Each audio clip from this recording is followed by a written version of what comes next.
Okay, already நான் மார்ஸை பத்தி நிறைய வீடியோ பண்ணியிருக்கேன்.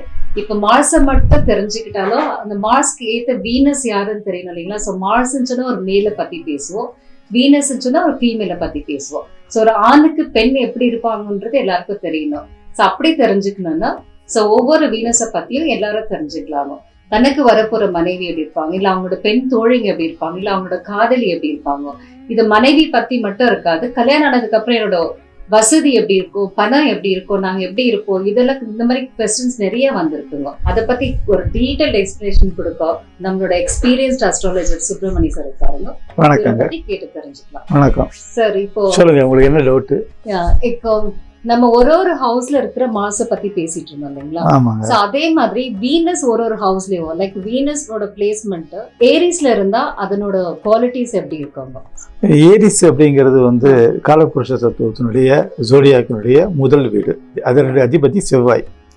ஸோ வீனஸ் அங்கே செவ்வாயினுடைய தன்மைகளை பெற்று இருக்கும். ஓகே. வீனஸ் அப்படிங்கிறது பெண்ணை குறிக்கிறது. ஸோ அந்த பெண் வந்து அங்கே வந்து ஒரு கோபமான இருப்பாங்க. அதுவும் இல்லாமல் அது வந்து சூரியன் அங்கே உச்சமாகும், மேஷத்தில் சூரியன் உச்சமாகிற இடம். ஸோ அதனால் வந்து ஒரு ஆளுமைத்தன்மையோடு இருப்பாங்க. செவ்வாய்க்கு வந்து ப்ரொடெக்டிவ் நேச்சர் இருக்குது. ப்ரொடெக்டிவ் நேச்சர் அப்படிங்கிறதுனா தன்னை மற்றவங்களை காப்பாற்றுறது. ஸோ அதனால் தன்னுடைய கணவனை தனக்கு காப்பாற்றுவாங்க. அதனால் அதை பற்றி கவலை இருக்காது, தன்னை கவலைப்பட வேண்டிய அவசியம் இல்லை. அவங்க வந்து தன்னுடைய கணவனை அன்பாக இருப்பாங்க, காப்பாற்றுவாங்க. ஆனால் அப்பப்போ கோபம் வரும். ஆனால் எப்போ கோவம் வரும் அப்படிங்கிறத அதை அனுசரித்து போகிறது தான் ஒரு ஆணுடைய அந்த கடமை அந்த இடத்துல. அதே மாதிரி அவங்க வந்து பொசசிவ்னஸ் இருக்கும். ஸோ இங்கே இருக்கிற சுக்கிரன் வந்து பொசசிவாக வேலை செய்யும்போது தன்னுடைய கணவர் வந்து தன்னை விட்டு எங்கேயும் போகாமல் என் புருஷன் தான் எனக்கும் மட்டும்தான் அப்படிங்கிற ஒரு எண்ணத்தில் இருப்பாங்க. அதையெல்லாம் அட்ஜஸ்ட் பண்ணிட்டு ஒரு ஆண் நடந்துக்கணும். சோ இப்ப ஏரிஸ்ல இருக்கிற வீனஸை பத்தி இவங்க இப்படி இருப்பாங்க, அவங்களோட குவாலிட்டிஸ் பத்தி சொன்னாங்க. ஆனா எல்லாருக்கும் இவங்க தான் ஒரு வரப்போற இப்படிதான் இருப்பாங்கன்ற இருக்கு. சோ இத மிஸ் பண்ணிட்டு இவங்க வேற இடத்துல இது பண்ணிடுறாங்க. சோ அத பத்தியும் கொஞ்சம் இவங்க வந்து இந்த ஏரிஸ்ல பெண் இருக்கிற ஆண்கள் தனக்கு தெரிஞ்சவங்களா கல்யாணம் பண்ணிட்டா நல்லா இருக்கும்.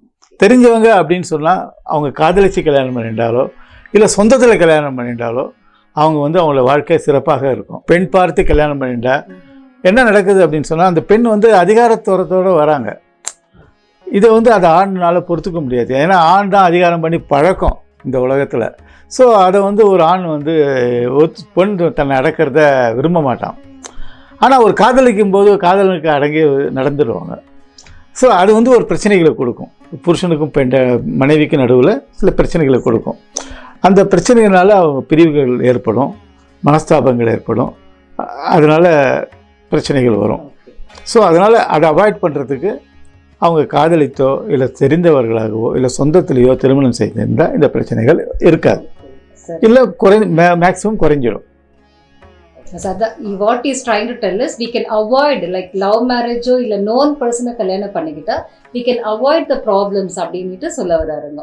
ஸோ அதே மாதிரி இவங்க என்ன மாதிரி கரியர்ல இருப்பாங்கன்னுட்டு செவ்வாய் வந்து இது ப்ரொடெக்டிவ். முதலே எல்லாருக்கும் தெரியும், it's a protective. So protection அப்படின்னு சொன்னால் uniform services, police, military, jail துறை, அது மாதிரி ப்ரொடெக்டிவ் இதில் இருப்பாங்க. Then it is also engineering. செவ்வாயோட ஆட்சி வீடாததுனால அது வந்து மெடிக்கலுக்கும் உபயோகப்படும். ஸோ டாக்டராகவும் இருப்பாங்க. பெண்ணாக இருக்கிறதுனால அது அவங்க வந்து கைனகாலஜிஸ்டாக இருப்பாங்க.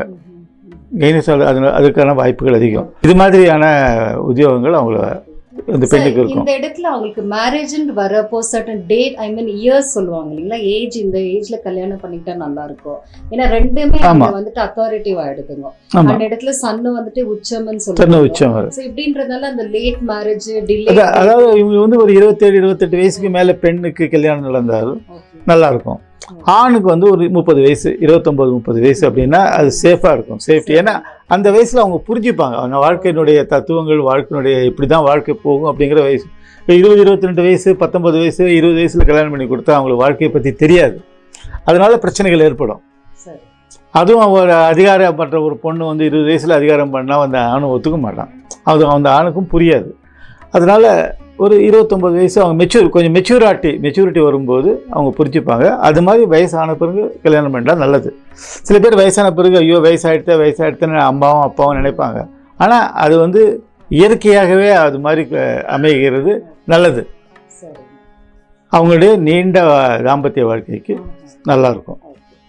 ஸோ இந்த இடத்துல பெண்ணுங்கிற ஒரு கேரக்டர் வந்துட்டு ரொம்ப டாமினேட்டிங்கா கொஞ்சம் அதிகார தோரணையோட இருக்கிறாங்க. ஆமா, அதிகாரத்தோட புரிஞ்சுக்கிட்டு அந்த ஆணை கொஞ்சம் புரிஞ்சுட்டு போனாங்கன்னா அந்த லைஃப் வந்துட்டு கொஞ்சம் பீஸ்ஃபுல்லா இருக்கும். அதுக்குதான் வயசான பிறகு கல்யாணம் பண்றது, கொஞ்சம் வயசான பிறகு கல்யாணம் பண்றது. மேரேஜ் பண்ணா அதுக்காக அம்மா அப்பா வந்து அதை அலோவ் பண்ணணும். அது வந்து இவன் பொண்ணுக்கு வயசாயிடுது இல்ல, பேரண்ட்ஸ்க்கும் நீங்க இதை புரிய வச்சா ஆமா அவங்களுக்கும் புரிஞ்சுப்பாங்க. அவங்களுக்கு வயசாயிடுது, ஐயோ நான் சீக்கிரம் கல்யாணம் பண்ணணும் அப்படின்ற எண்ணத்தை அவங்க விட்டுட்டு, நம்ம பொண்ணுக்கு வந்து இல்லை நம்ம பையனுக்கும் இது மாதிரி பிரச்சனை இருக்குது அப்படின்றது தெரிஞ்சுட்டு அவங்க லேட்டாக கல்யாணம் பண்ணுறது நல்லது. ரொம்ப அருமையாக சொன்னீங்க சார். நல்லா. ஸோ ஐ திங்க் வீனஸ்ல ஐ மீன் ஏரிஸ்ல இருக்கிற எல்லாரோட வீனஸ்க்கும் அந்தந்த பேரண்ட்ஸ் இதை வாட்ச் பண்ணினா நல்லா இருக்கும். தன்னோட பெண்ணுக்கு இவ்வளவு சீக்கிரம் கல்யாணம் பண்ணணும்னு ரொம்ப அர்ஜென்ட் படாம இந்த ஏஜ்ல நீங்க பண்ணீங்கன்னா அவங்க புரிஞ்சுக்கிட்டு இருந்துப்பாங்க. அண்ட் இன்னொன்று வந்துட்டு அவங்கவுங்க ஜாதகத்தை அவங்கவுங்க தெரிஞ்சுக்கிட்டா நல்லா இருக்குங்க.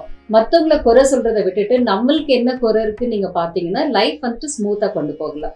ஸோ நீங்க எப்பவுமே நான் பார்த்துருக்கிற ஒரு பெண் வந்துட்டு ஆணை தான் குறை சொல்லுவாங்க, இல்லை ஒரு ஆண் வந்துட்டு ஒரு பெண்ணை குறை சொல்லுவாங்க.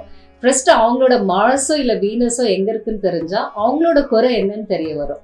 ஸோ எல்லாரும் அவங்கவுங்க சார்ட் எடுத்து அவங்கவுங்க ஹாரோஸ்கோப் எடுத்து அந்த ஹவுஸ்ல எந்த ஹவுஸ்ல அவங்களோட வீனஸோ ஹாரோஸ் இந்த மார்ஸோ இருக்குன்னு பார்த்து தெரிஞ்சிங்கன்னா இது உங்களுக்கு இன்னும் நீட்டா புரியும்.